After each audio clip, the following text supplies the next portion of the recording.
Hi, everybody, and a warm welcome from me to the next episode or the second episode of The Joy of Logistics. Tuesday again. It's 10:45 a.m. Eastern Standard Time, and it's a pleasure to having you all guys here today. For those of you that don't know me, my name is Christoph. Christoph Scheite, and I've been active now in global logistics, especially air and ocean freight, for quite some time. Today's topic, it is all about sustainability. As you guys know, there are some huge challenges right in front of us, talking about global warming, for instance, but also all sorts of other topics impacting global supply chains, and which will eventually propel and maybe even require the move to a more sustainable logistics and supply chains overall. But today it's not just solely me. Today I'm also having a guest that I'm very happy to have him on here, and I'm very pleased that he took some time to meet us today and to have an awesome chat with us, and also to talk a little bit more about logistics and how to turn it more sustainable. And warm welcome to my dear connection, to my dear friend, Brian, the Railroad Sensei Schnetter. Hey, good day. Hey, thank you so much for that warm welcome, Christoph. I appreciate that. It's great to be. Sure. My pleasure. Thank you so much for joining me today, for taking your time, and I'm looking forward to an interesting conversation with you, Brian. For those of you that don't know you, would you mind giving us a little introduction of who you are and what you're doing? Yeah, not at all. I appreciate that. My name is Brian Schnedler. I worked on the railroad for about 18 years. Started from the ground up, literally. I started on a cold, rainy October day, and I remember the first thing I asked. I had a lady foreman out there. It was funny, she'd been railroading 20 something years, tough as all be. And I said, "Hey, do we work in the rain?" And she said, "This isn't the Cub Scouts, Junior." So I was really defeated that morning, and I thought I wasn't going to make a career out of it whatsoever. But fortunately, she guided me under her wing, and the smell of the steel and the sound of the locomotive just got in my blood, and that was it. So I I've spent about 18 years, like I said, on there, going from the ground to the locomotive, eventually driving trains, and that's where I really kind of took off and became more passionate about the rail industry, because I mean it's just the skill level that it requires to move that much tonnage and that length of a train is just sometimes uncanny. That I really wanted to do more and have more impact in the industry, so I tried to work my way up a little bit more through the executive side of it, and align myself strategically with those who kind of had the same ideas and passions that I do with it. I'm a huge rail advocate, so I'm a little biased when it comes to speaking in the logistics world, because it seems to be mainly dominated by the topic of trucks and things like that. But to me, I've always been very proud of the small carbon footprint that railroads leave, and I've always left. I mean, so I've always kind of took that in consideration, and started there with my whole journey of wanting to create more awareness for sustainability in the whole logistics and transportation world itself. And fortunately, it's led me here to meet great people such as yourself and others who kind of share that same passion. So it's again, it's wonderful to be here, and I'm looking forward to meeting more and aligning myself with others like yourself too, and seeing what we can do to change the world. Awesome. What a fantastic intro, Brian. Excellent. For the audience, make sure you reach out and connect with Brian on LinkedIn. I'm sure he'll be a tremendous provider of add-on value to your own network. this, but I'll try to add a little bit. Yeah. Yeah, one connection at a time, right? Yeah, exactly. It's just gotta be the right connection, for lack of a better term. But yeah, you know how it is, right? I mean, everybody knows so many people, and everybody knows someone, and if you connect the right guys and gals, it's just fantastic. It's just fantastic. And Absolutely. yeah, first a quick shout out to everybody who's joining us. We got Carl CJ in here. Hey Carl, great having you. Obviously Jose, our dear host. Good morning to you. Thank Morning. you for joining us again and for being on the show. And of course, Benita. Do you know, Brian, that Benita, she speaks fluently Customese? She recently told me. That's a good one. So yeah, all logistic interested people, and yeah, it's fantastic having you guys and gals, everybody here.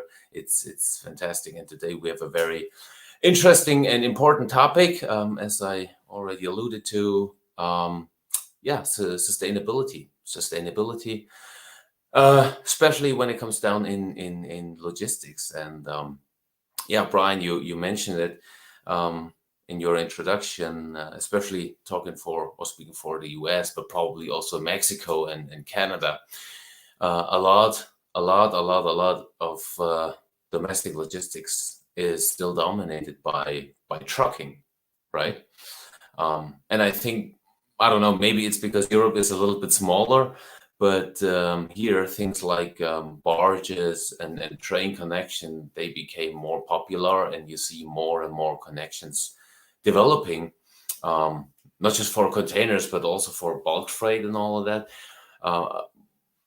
Why do you think that the US, with such a huge, or let's say North America in general, with such a huge landscape and already having huge rivers and railheads or rail yards in place, why do you think North America is still somewhat walking behind?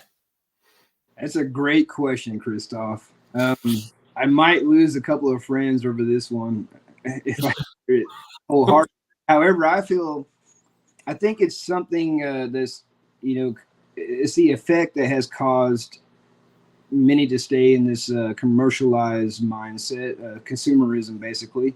I feel like back in the 50s, maybe, when we were going through such a huge growth, the rapidity of it, and everyone had this capability of getting their own vehicles and everything else. I think it's a sense of freedom that just kind of stuck in the subconscious minds. However, again, I think the over commercialized, concept of this thing has really been the core effect of a lot of it, because I mean, so many just want to have their own thing. I mean, they were promoting traveling so much back then, by the roads and the highways, and they weren't even really in place or developed, and the rail lines were there, like you said, for eons before the highways really came and roads project over here. So I think, that's one thing that I really want to advocate more over here in the stateside is a high speed rail. I think, reducing just, a lot of the pedestrian traffic will help CO2 emissions alone. And then not only that, if we, focus a little bit more heavily on transportation by rail, that would remove several trucks off the highway as well, reducing CO2 emissions, accidents, congestion. So I think it's just really an effect of commercialism. I mean, it's kind of it's weird because, like, with Elon Musk and and Tesla, I felt like, that time he was kind of going the high speed rail in California project, but at the same time he wants to sell more cars, so he's going to push the idea of buying, they're going to put it in your mind that it's an electrical vehicle, so it's good for the environment, it's good forever. But on the same hand, you're still just taking one vehicle and replacing it with another. You're still going to have that congestion, and everybody's going to be wanting to drive one. So I feel like if we had more of a mindset the way Europe does, I guarantee we'd probably have a lot less, CO2 over here.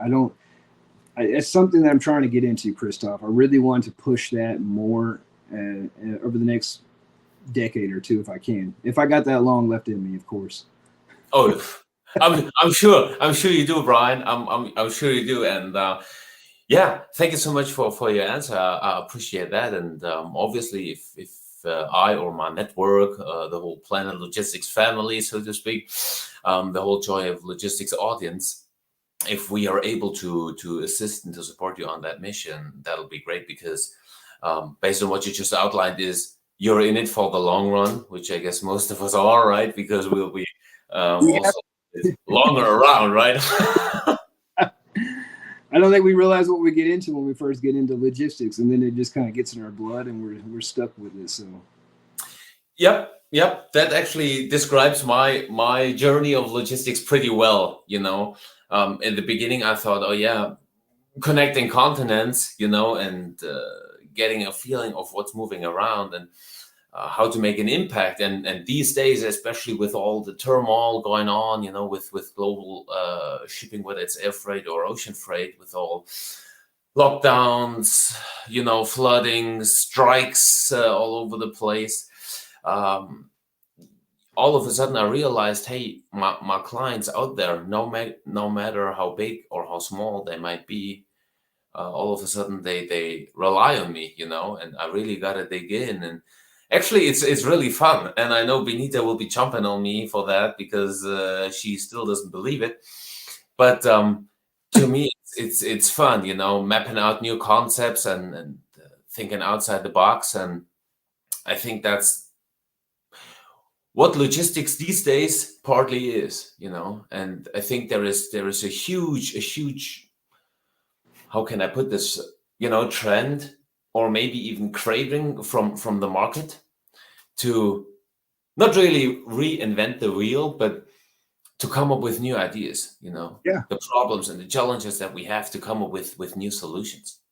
I totally agree with that, Christoph. I think, if you look at through the course of history, you'll always see there's just that one little window of opportunity where someone kind of comes in and, like you said, not reinvent the wheel, but perhaps just kind of modify and tweak it just enough to where it's make the necessary changes. I believe, honestly, I feel with the environment and the static in the air, I think we're at that pinnacle pretty much at this point, where there's so much awareness about it, because a lot of B2B customers, they want this transparency, they want this reliability. They're looking more into, like, where are these things coming from when they're ordering from their vendors. So there's a lot more awareness out there to not just only be environmentally, friendly, but you're also looking at a lot of other things, socially friendly things and other, stuff. So, that whole competitive environment is changing. Yeah. And, really, there's going to be a lot more new players out there. we have digital, everything's being digitized. So, this is going to be a whole new platform. And that's going to make a different market. It's going to create a whole nother world. It already has, as we were speaking earlier, just alone with the internet, now we're able to connect people that, weren't able to just, maybe 20 years ago, even more of that. But I think there's going to be a lot more landscape changes coming. And and if companies aren't up there and they're not transforming to this entire industry as a whole, they're going to be left behind. And unfortunately, that's going to trickle down into the distributions into urban areas, and remote areas. So, that's kind of where we're at right now. I think we're realizing the effects of, I wouldn't say poor planning, but the unexpectancy kind of happened, and it probably at a different level than anyone ever imagined over the last 2 years, since the COVID pandemic. So I think it's forced a lot more people to have more awareness, especially with the logistics and the whole supply chain itself. I've never seen so much attention on the supply chain since COVID came out. So, right. It was funny when all these news reports first coming out, because I'm like, this is elementary. Yeah, everyone should know this already. Yeah, and in fact, Ryan, you actually made a really good point, because I remember when I started out in logistics, when back in 2013-ish, when I started out with my bachelor's degree, which I know, which isn't that long ago, but still, roughly a decade ago. And I remember back then, on the one hand side, you had just in time, almost no or very low inventory, and you source it from all over the place. You're taking advantage of whether it's salary gaps, so to speak, or whether it's I don't know, cheaper labor, raw material, whatnot, and you just bring it in there, just in time, literally. Or on the other hand side, it was just whatever is cheap, so to speak. And actually, you made a very interesting comment, because back then when I started out, and someone would ask me, Christoph, what are you doing? Which industry you're in? And I would tell them, hey, I'm in logistics. Most of them would think, is he a truck driver? Yeah. Looking young for a truck driver, right? And as you said, throughout the pandemic, this whole thing shifted, and all of a sudden there was the attention upon this whole supply chain, logistics, management stuff that wasn't there before, and the awareness was created all of a sudden, and now you can actually realize the importance that there is and that we have. And I also want to bring in Anastasia's question here. What's the number one incentive you can think of to make US companies shift from road to rail, and with the significant emission reductions? And what is the biggest blocker? Wow, that's a fantastic question, Anastasia. Wow, Brian. Adrian, put me on the spot. Thank you for that one. No, I think, really it's the cost savings. I think once we kind of get this thing settled down, I mean, really, if you think about it, the bulk load that you can carry on a train compared to just one truck, I mean, you're looking at maybe 3 to 4 trucks on one rail car, So I mean, that to me, that would be the incentive to like say, hey, if we can get more to wherever, and be involved with leaving a smaller carbon footprint, that should be the incentive, and you would think that. But it's hard to say. I think a lot of companies operate differently. I think sometimes they tend to have more of a financial goal overall, and that is financial motive should always prevail. I agree with that. However, it's kind of hard to find that balance in between.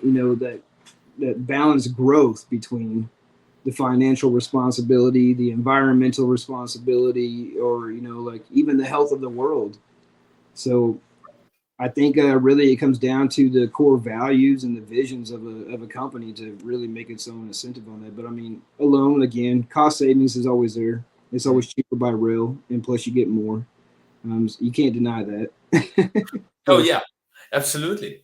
And Brian, one thing that I'd also like to add, and that's also a little bit based on my experiences, not so much on the transition from road to rail, but in general.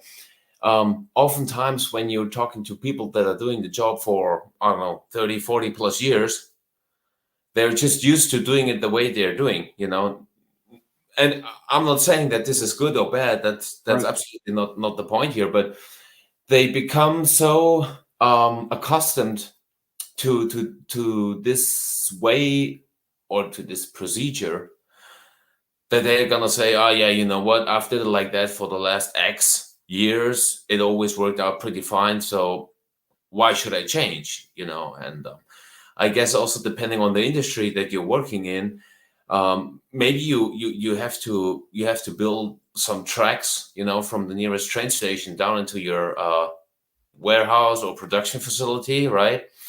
And as you said, then it boils down again to the financials, because I could think that this is pretty expensive, isn't it? Yes, and I think there's a lot of barriers that come up between companies and this sustainability goal, perhaps.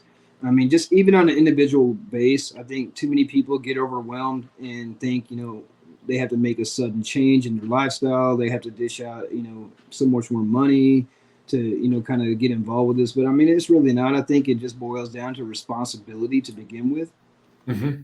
Doing your due diligence, like I said earlier, this not only an environmental responsibility, but kind of a social responsibility. I mean, because there's child labor out there still. There's several things like that. And I think a lot of people tend to back away from that a little bit more. So, that awareness is out there for sure. And so I think as we continue to kind of go over the next decade or so, we should see a complete change of what we're doing now, Yeah. and hopefully, creating that sustainable, habitual. That's what it is. We just got to create these habits to begin with, and I think a lot of it, it does begin individually and our lifestyles and how we tend to be takers and givers. I Hmm. think we kind of keep that same concept and then apply it to a responsibility in a corporate world or company world. I think that's where that also, they can. I think an individual could take something from a company that they work for and take that back home as well. It Right.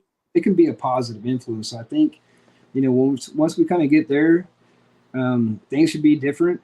This should be more. We should be seeing more fuel efficient things, coming down the pipeline as well for locomotives, trucks, whatever else. So I think that's going to be the next focus, really. I mean, really just looking at those fuel resources and what we can use and utilize. So That's a fantastic point that you're making, Brian. And I think that's also somehow the underlying concept of economics on a meta view, so to speak, because you have to, at the end of the day, you have to make the most out of a limited amount of resources, right?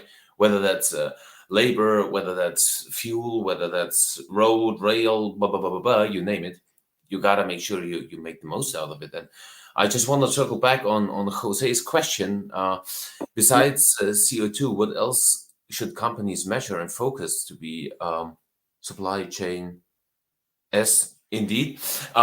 And reason I want to bring this up because you mentioned a great point here, Brian, especially when it comes down to the social impacts. Because I believe still up to date, a lot of companies do not measure slash qualify their external effects slash social impacts. Although this has improved over the recent years, no doubt about that. But I still have the feeling that a lot of them are somewhat still operating without awareness of their whole impact across I across the board. would totally agree with you on that. And and going back to Jose's question, I think a lot of other things that they should be measuring is not alone just the CO2. I think another change that really came about is companies are now having to look more into like reverse logistics even at this point. Like companies that didn't even think about it beforehand are really going to have to, they're starting to change into things like that. So I think as these, they start measuring a little bit more, and like you said, I think they really need to go back into where, their impact is at. And, Mhm. if they can get an idea around that, I think building a strategy just on that, I mean, it shouldn't take no time at all for a company to, start making the correct implementations that needs to be done, and Right. the process is there to take care of it. So I think again, going back to Jose, I think I seen he asked something about if a smart supply chain was the same as a sustainable supply chain, Mhm. and basically, I would probably agree and say it is because I mean, if you're aware and you're kind of overviewing what's going on, that's a smart supply chain because now you know where your stuff is coming from, where it's going, what's being wasted, what can be recycled, what can be reused. So I think if we start tending to call it a smart supply chain, then maybe the name itself will kind of hide the effects of the sustainability under it. So that way Right. people don't think it's such a challenge to be trying to develop a sustainable program.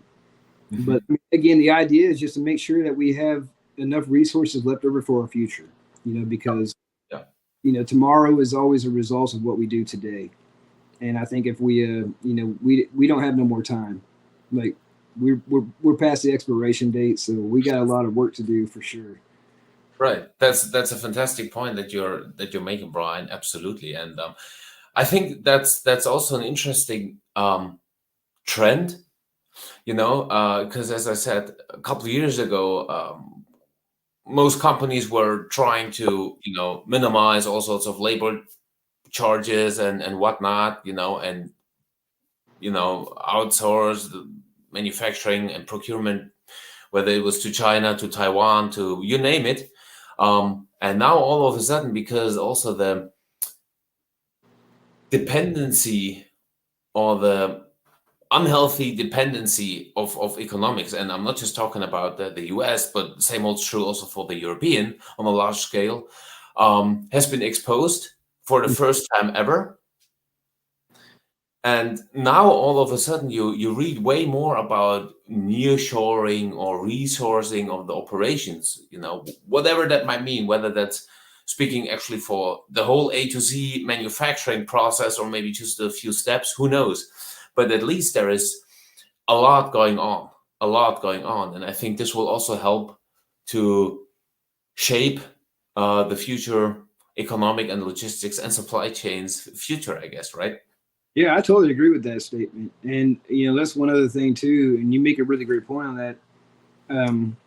It kind of going back to like your just in time thing. I think a lot of people got excited about the lean management that you could just come in and just, hey, we can save here, here, here.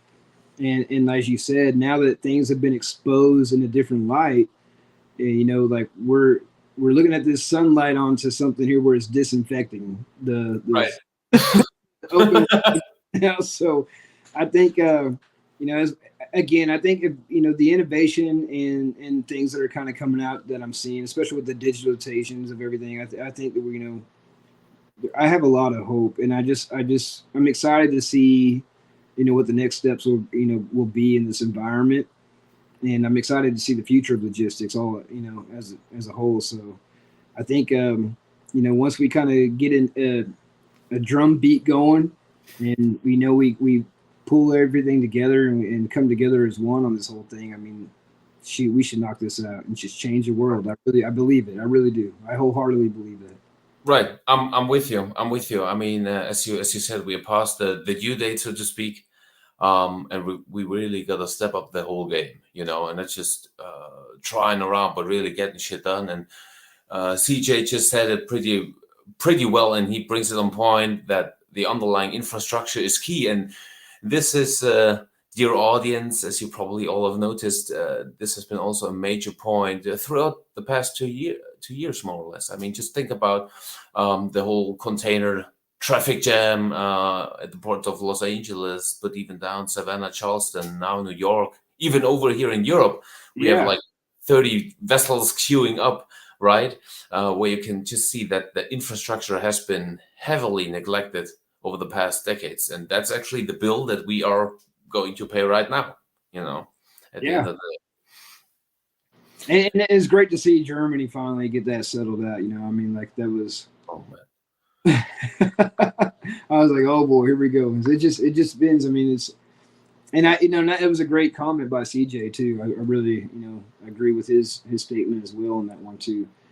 But I think the next few steps that we take on this, as we see news players like Amazon too. I mean, they're really kind of stepping up into different areas. I mean, you see a lot of changes in their logistics world too. I think when the rise and the facilitating of these sustainable solutions are coming up, everyone's going to end up hopping on board a little bit sooner than later. Right. It's just kind of a 1-person, 2-person deal to be seen, and then it starts going. So I have a lot of hope for operational excellence that comes out of this, and I have a lot of hope for more cost efficiency and fuel efficiencies. So I think once we kind of get there and these plans come together, we should seamlessly come to this transition and see a whole new world. Oh yeah, 100%. And actually, what you just said, whether it's Amazon, but also JB Hunt, or some smaller players, like how are they called, Project 53 or something like that. That's actually what the industry is craving for. Yeah. Those out of the box new approaches. These are what will shape and help shape the future.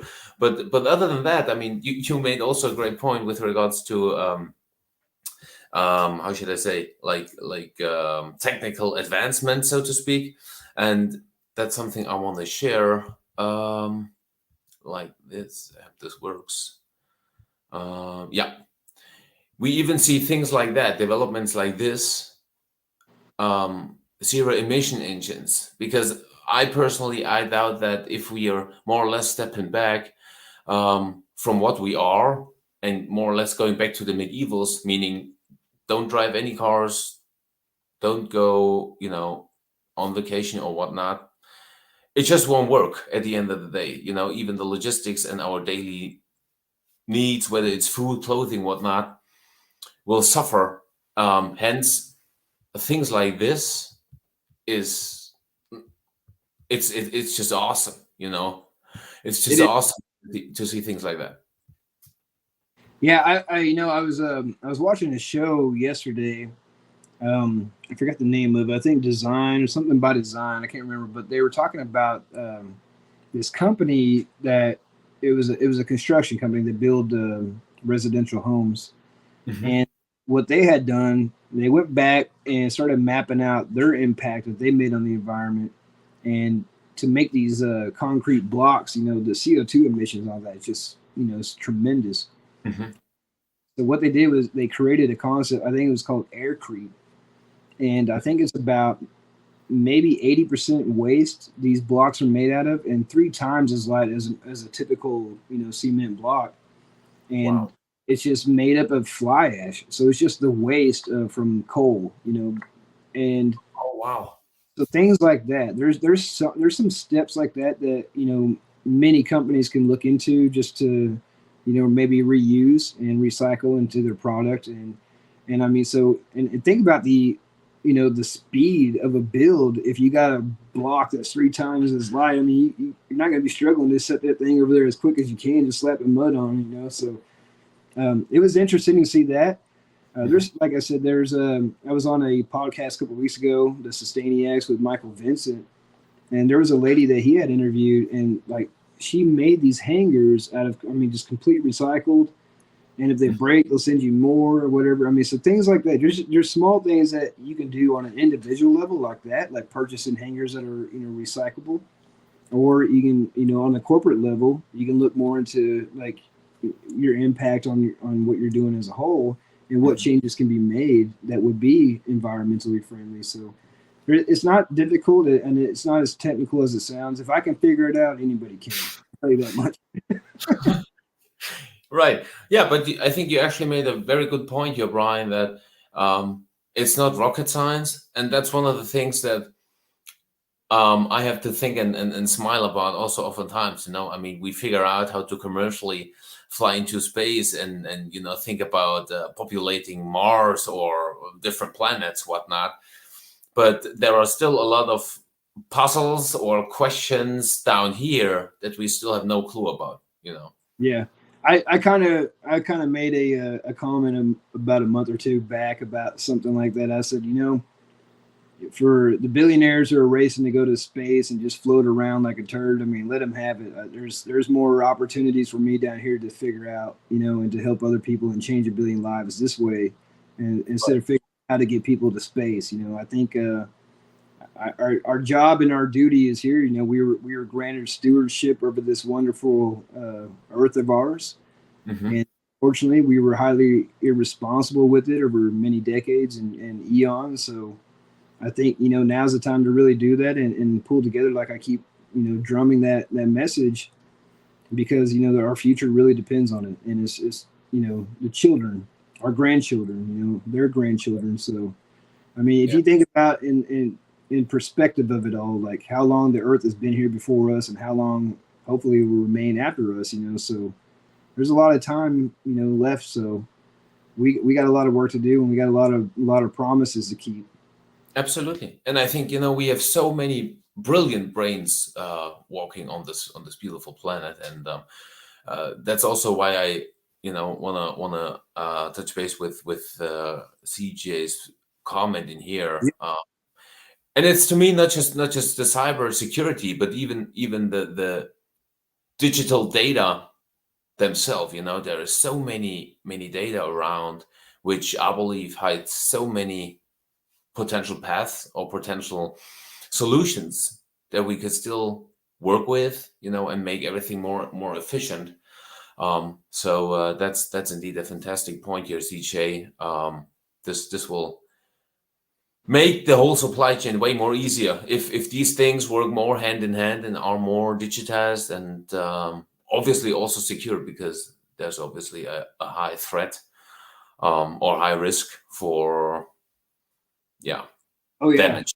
Cybersecurity is going to be another major topic, I think, over the next few years as well. So I think between that and a few other things, I think we're gonna, like I said, we're on a pinnacle right now. I feel like just in the environment itself, and I think once we kind of tilt over to the side we need to be on, things like cybersecurity, the rest of these other topics should kind of align in a way that they kind of march to the same beat, and hopefully kind of pan out to where we're seeing some great changes. Oh, absolutely, absolutely. And one thing that I also want to come up with, as a maybe potential option, instead of using those high polluting fuels, I've read that a couple times. Potentially nuclear electric ships, which per se might be an interesting thing. However, I do also believe that if something like that would be deployed on a larger scale, especially these type of vessels have to be protected more when it comes down to cybersecurity, because just imagine what might happen. I mean, I'm seeing James Bond right now, man. That's all I'm seeing. right, isn't it? I mean, I'd say nice idea, but at the end of the day, That's a risk, and it's a risk that you'll have to really do your due diligence on to mitigate, any type of risk that could potentially cause harm, to the environment or the world itself. Just with that alone. Oh, absolutely. And I mean, there are just some crazy people out there. I mean, you just got to take a look at the current landscape. I mean, that's crazy. That's crazy. Yeah. I mean, even on a local news level this morning. So, I mean, from the stuff that I was watching, I was like, golly, man, this world. And then if you go anywhere out and you look at the world news, I mean, it's even crazier, because it's the things that people do and say today is just uncanny. Oh yeah, 100%. Like myself said the same thing 20 years ago. So Absolutely. Just want to pop in here, CJ, real quick. Absolutely. And I think cybersecurity is just as much as a buzzword as sustainability is these days, because it's very misunderstood. I agree with it, CJ. 100%. And I think oftentimes also downplayed, because I guess a lot of folks think, hey, I got some antivirus program running on my laptop. I'm done, easy. Bring it on. I'm covered, yeah, absolutely, CJ. You're absolutely right. This has to be done, but I guess this also will work. Proper due diligence, and also being honest where potential threats are. Also speaking on the whole data and cyber stuff, cyber topic.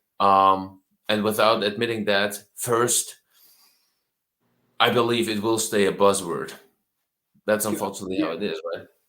It's going to become more common, I guarantee it, especially a decade or so. Yeah, absolutely, because I guess one thing the whole world is more and more evolving and advancing into is the internet. So many guys are becoming more, how should I say, more savvy, I would say, and more clever. I totally agree with that. I have a 9-year-old daughter, and I'm like, I don't even know what kind of like phrase word she's using. Like I learned the other day, like when you have more or multiple accounts, like on Roblox, this little game they play on Xbox or whatever, it's Mhm. called an alt account. The whole time I didn't know what she was saying. I was like, alt account, what do you mean? But it was ALT, like alternate account, so she Oh wow. can build up her stuff that she has and then sell it to her main profile. I was like, you little like, and she's 9 years old and already like beating the system. So I was like, oh man, That's crazy, man.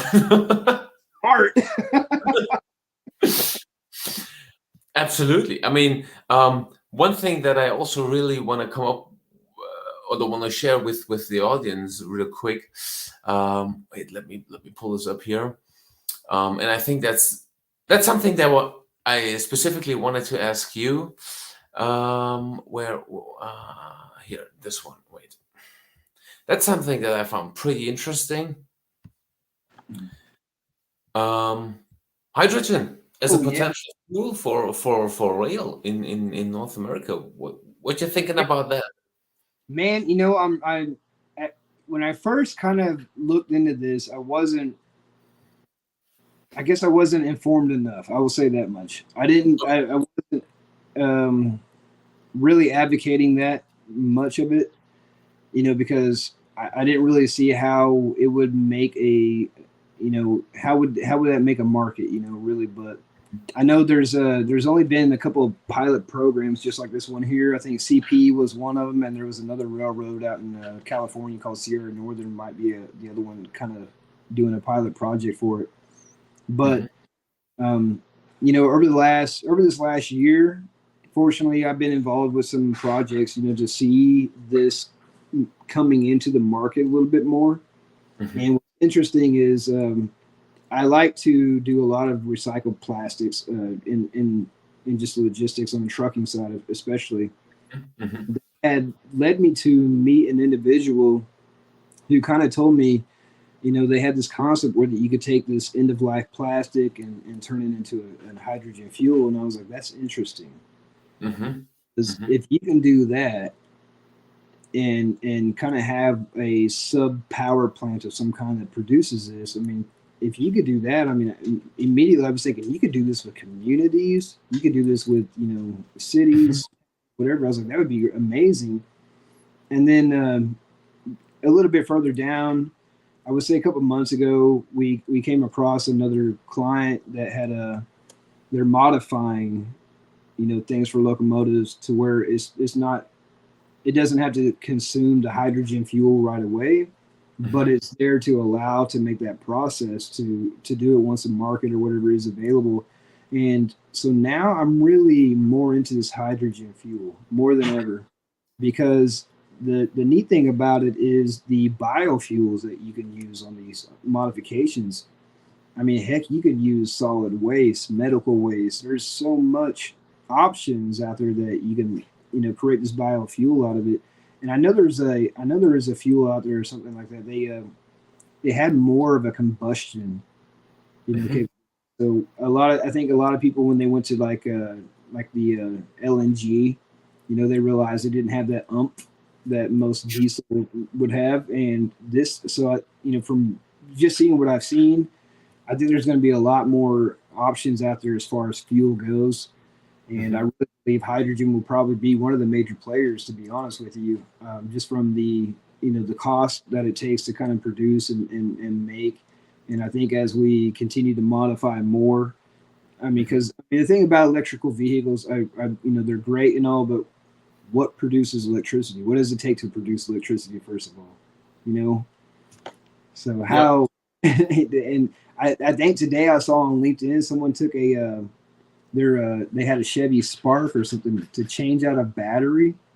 Mhm. The labor, it said on the tank, I think it said $1,200 for the labor and like 24 grand for the battery. Oh, good Yeah, lord. I mean, you're looking at that kind of thing in an EV world. I mean, that's about as much as a brand new. Well, I guess I'm gonna say a brand new car anymore these days, but it was back in my day. But 20 grand, $25,000 is a lot of money for just a battery. to go into a vehicle, you know. And again, I think that's part of that commercialism that has been kind of just subconsciously implanted in our minds, you know. It seems okay to, hey, if someone could be okay buying a $25,000 battery, like I complain about a $200 battery. You know? I hear you. I hear you. And I agree. I think that that's also part of the metal, which is, in my opinion, pretty unfortunate because I sometimes have the feeling that, and this is across the globe and across different industries, but especially about these EVs, people think, oh yeah, you know what? I got an EV.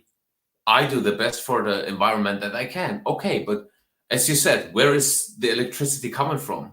You know, and it's not just that you plug a hose into the wall and it's charging, right? The electricity gotta come from someplace. And what you're gonna do with the old battery, right? Sure. Once it's done, you know, I mean, you just won't be able to throw it in your regular trash can, which I hope no one will do anyways. But you get my point. You get my point. You know. Plus, there's also countless of very precious metals that are being mined either with child labor or, you know, so many natural damages are being done in order to mine them. You know, so sometimes I wonder, okay, are these type of vehicles really the holy grail? I'm not sure. I'm obviously no professional when it comes down to that, but I do think that the equation is a little bit more complicated than just saying, okay, you're not burning any fuel, so it's good. You know, the thing about that I love about locomotives is, you know, they're diesel electric. I've always Mhm. wondered how come we're not designing more vehicles like locomotives, because they have an option on there called is dynamic braking. So what that does is, as you're kind of going, say you're going on a hill and you got the natural physical of inertia pushing behind you, instead Mhm. of setting air brakes on your rail cars, you know, because that'll stop you basically. Mhm. You put this thing and it retards the forces that are generated and starts reversing backwards. So it Mhm. creates this kind of like reverse, kind of back up at the same time, but you're still moving forward. And Mhm. the turbine, you know, is creating the electricity as it still goes, and then all the excess, you know, energy just being coming out of the top. So I was like, man, if we do that for vehicles, Poor. dude. I mean, because that's one thing I liked about Volkswagens for so long, you know, because they were always running on diesel. And I'm like, man, on a locomotive, you can go about 500 miles on a gallon of fuel. And that's with all that tonnage on there, you know. So I was like, why don't we do dynamic braking on vehicles and stuff, you know, so that way we can just save our energy and reduce the fuel consumption. And another cool option that the locomotives came out with, it was we had a start stop option on there, you know. So if it was idling, because you had to let locomotives idle during the wintertime, you know, certain levels of, you know, being cold. But it also, you know, the thing about that is that they put these options in there to where if it was idling after a certain amount of time, it'd kill off and set for a certain amount of time and then kick back on, you know, kick back off. So it's kind of like the start stop EV or the cars today. When you hear them at the stoplight, you know, they'll click off and start back on. And Right. to me, I'm thinking, man, I was thinking this like 18 years ago.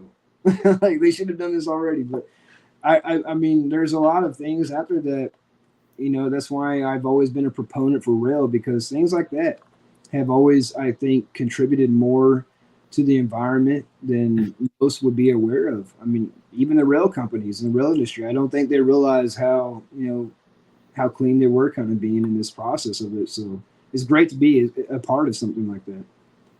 Absolutely. Absolutely. I'm with you. And as I said in the beginning, I mean, um, North America in general that many has that many space and landscape and rail tracks and cargo, bulk cargo to move, whether it's logs, grains, you know, you name it.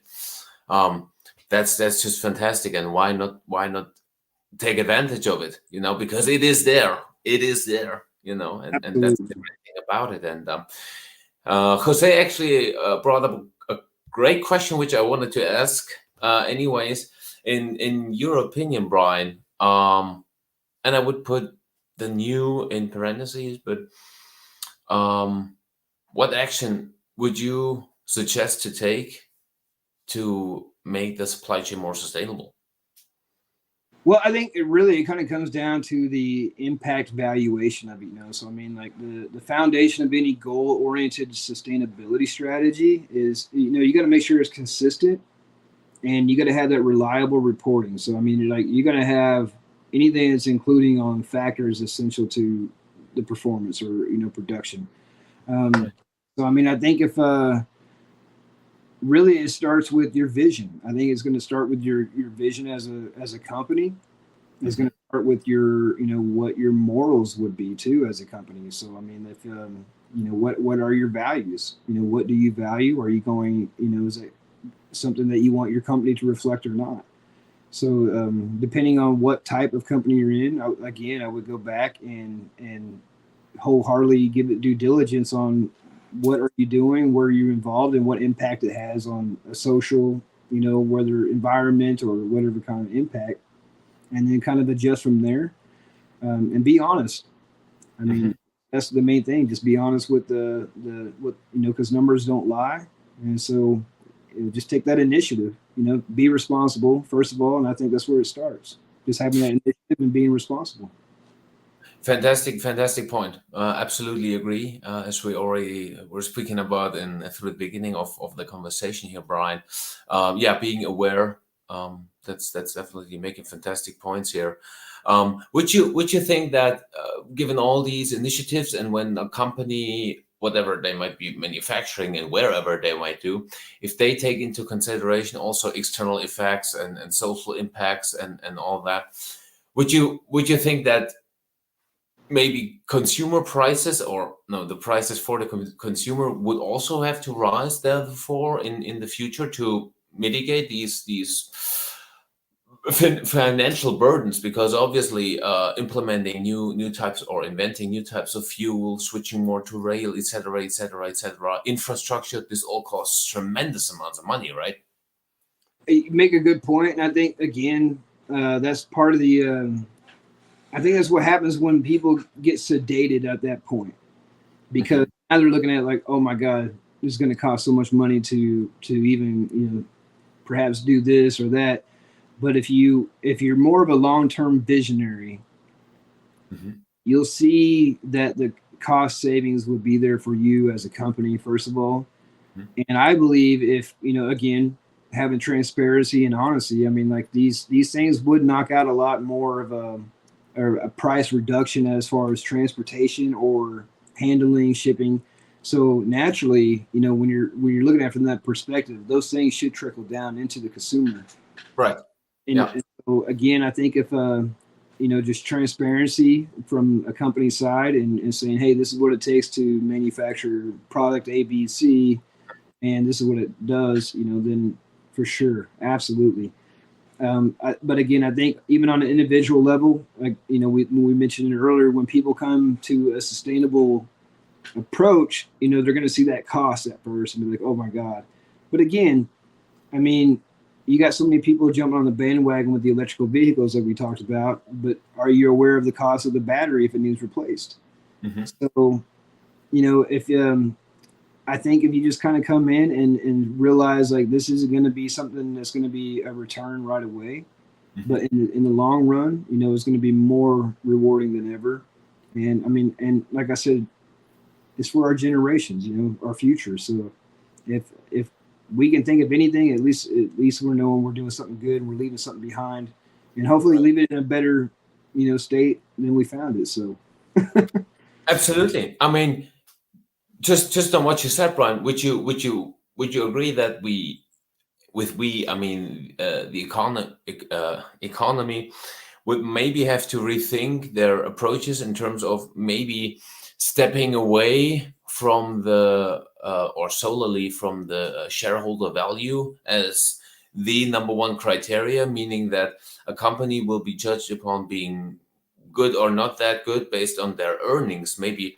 And if we have to switch that towards a more altruistic or humanitarian standard on whatever case, do you think that this will be more sustainable and more helpful for the society as such? I think so. I think it kind of creates that accountability. You know, Mhm.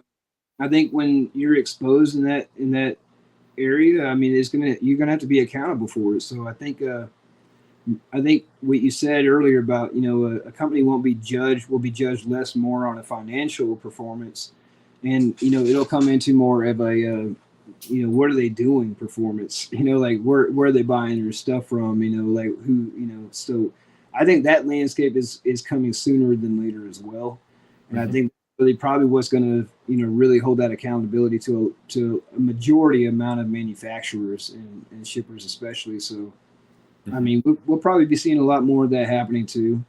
Mhm. And you know, I kind of said earlier, you can take what you learn from a corporation sometimes and take it home with you. So, you know, hopefully you can do the same with this thought process. You know, kind of step in and take accountability on an individual level as well, and what you're doing, and just take that responsibility. That's a great point, and I think you're absolutely right. The accountability point is so important, and we see a lack of accountability, yeah, across more or less everything. Well, it's Uh, terrible because you can break a policy and then just pay a fine, you know, and a lot of companies are willing to do that. You know, if yeah, they have the profit margin, I mean, good for them. But however, you know, what are they doing in the background to make sure that doesn't happen again? Are they just going to keep paying a fine, or are they trying because to? I guess more or less it's still cheaper for them to pay that fine, and you're like, okay, okay, who cares? You know, I even pay the coffee. I don't care because we still Yeah, make a better deal out of it, right? exactly. Perfect, perfect. Yeah. Brian, it was fantastic to have you on the show, and I could go on for hours. Yeah, You we could. I guarantee you. I have to come over to Germany soon, man, and we'll have to go kick around and show me some things over there, man, for sure. Oh, absolutely, my pleasure, and I'll reach out to you once I'll be heading out to Kansas City as well. Other than that, I just wanna emphasize towards the audience to get in touch with Brian. Brian, how can the audience get a hold of you in case anyone has any questions?